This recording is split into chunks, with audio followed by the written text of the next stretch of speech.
Bom dia, meus irmãos, amigos do Café com Fé e Confissão, dia 3/2 de 2022. Estamos aí caminhando, né? Rumo à volta de Cristo. E você se alegra com isso ou não? Eu me alegro com isso muito, em nome de Jesus, né? E hoje à noite teremos um culto maravilhoso do Espírito da Fé, eu estarei ministrando. Você pode estar presencial online, sempre com espírito de oração, espírito de receber, da unidade, né? Louvando, adorando o Senhor com seus dízimos, com suas ofertas e também com a sua honra à palavra e ao Espírito Santo. Bom, nós estamos falando do poder das promessas de Deus. Então, uma das promessas de Deus é que nós devemos crer no poder da oração. Salmo 55:17 diz: à tarde, pela manhã e ao meio-dia, choro angustiado e ele ouve a minha voz. João 14:13-14 diz assim: e eu farei o que vocês pedirem em meu nome, para que o Pai seja glorificado no Filho. E o que vocês pedirem em meu nome, eu farei. Romanos 8:26, o Espírito nos ajuda em nossa fraqueza, pois não sabemos como orar, pois o próprio Espírito intercede por nós com gemidos inexprimíveis. Colossenses 4:2, dedique-se à oração, estejam alerta e sejam agradecidos. 1 João, capítulo 5, versos 14 e 15, esta é a confiança que temos ao nos aproximarmos de Deus. Se pedimos alguma coisa de acordo com a sua vontade, ele nos ouve. Se sabemos que ele nos ouve, em tudo que pedimos, sabemos que também temos dele o que pedimos. Apocalipse 5:8, ao recebê-lo, os 4 seres viventes e 24 nações prostraram-se diante do Cordeiro. Cada um deles tinha uma harpa e taças de ouro cheias de incenso, que são as orações dos santos. Aleluia! Então a Bíblia está repleta da advertência, encorajamentos referente à vida de oração. Ela nos instrui a orar sem cessar, orar com persistência e orar com fé, a orar pelas motivações certas e orar com confiança, a orar em nome de Jesus e assim em diante. Não surpreende que a Bíblia valorize tanta a oração. A oração é a nossa linha direta para com Deus.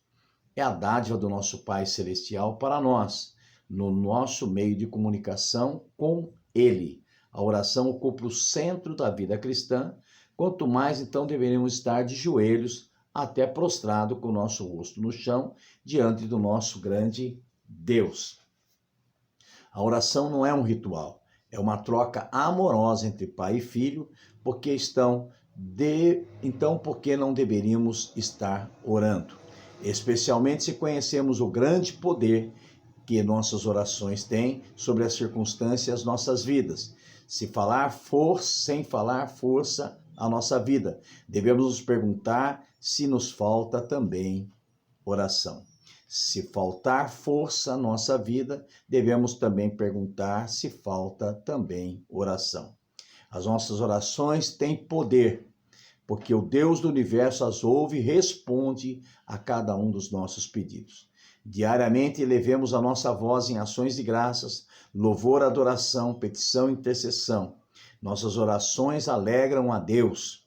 Ele se alegra com as nossas orações, que pede que ore muito, pedindo o que quero, assim como os filhos pedem ao Pai aquilo que precisam, desejam.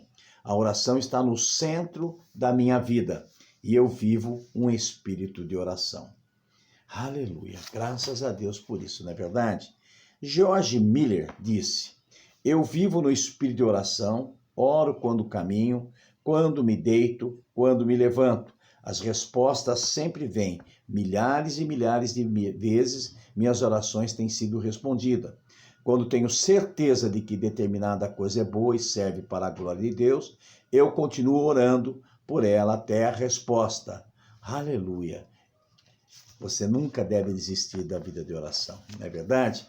Bom, então quando eu levo uma vida de oração, as promessas de Deus para mim são valiosas, valem muito mais do que ouro. Josué 21:45 diz: de todas as boas promessas do Senhor à nação de Israel, nenhuma delas falhou, todas se cumpriram.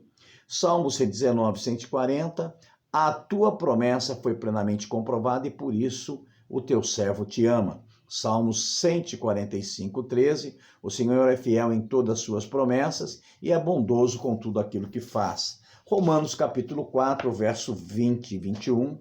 Abraão não duvidou, nem foi incrédulo em relação à promessa de Deus, mas foi fortalecido em sua fé, que deu glória a Deus, estando plenamente convicto de que ele era poderoso para cumprir o que tinha prometido. 2 Coríntios 1:20, quanto forem as promessas feitas por Deus, tantas elas têm o sim e o amém.